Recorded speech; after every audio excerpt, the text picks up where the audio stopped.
Hello everybody, and thank you for tuning in to the weekly report. Federal Reserve's latest bailouts, more proof, bad times ahead. Since September 17th, the Federal Reserve Bank of New York has pumped billions of dollars into the repurchasing market, the first such intervention since 2009. The Fed has announced that it will continue to inject as much as $75 billion a day into the repo markets until November 4th. The repo market provides a means for banks that are temporarily short of cash to obtain short-term loans from other banks. The Fed's interventions were a response to a sudden cash shortage that caused interest rates for these short-term loans to climb to 10%. Far above the Fed's target rate.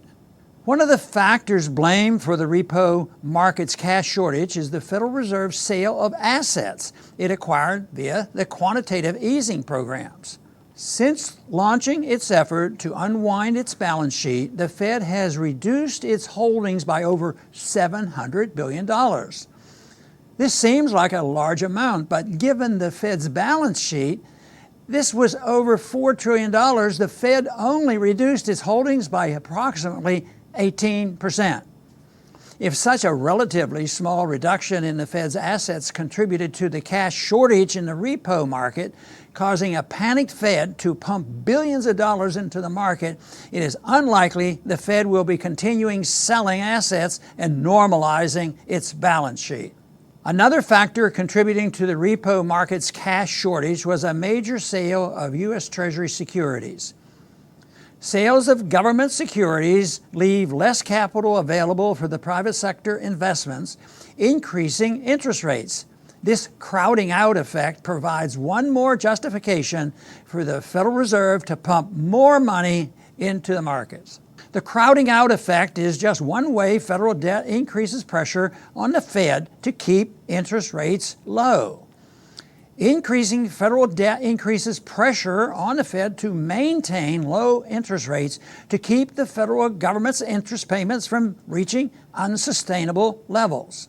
The over $1 trillion and rising federal deficit is the major reason the Federal Reserve is likely to keep interest rates low or even adopt the insane policy of negative interest rates.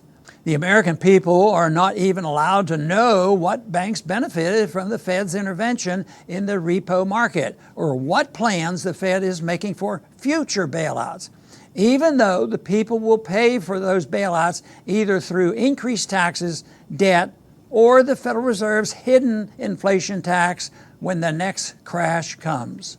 Of course, the average person who will lose their savings and their jobs in the next crash will not be bailed out. This is one more reason why it is so important Congress takes the first steps toward changing monetary policy by passing Audit the Fed.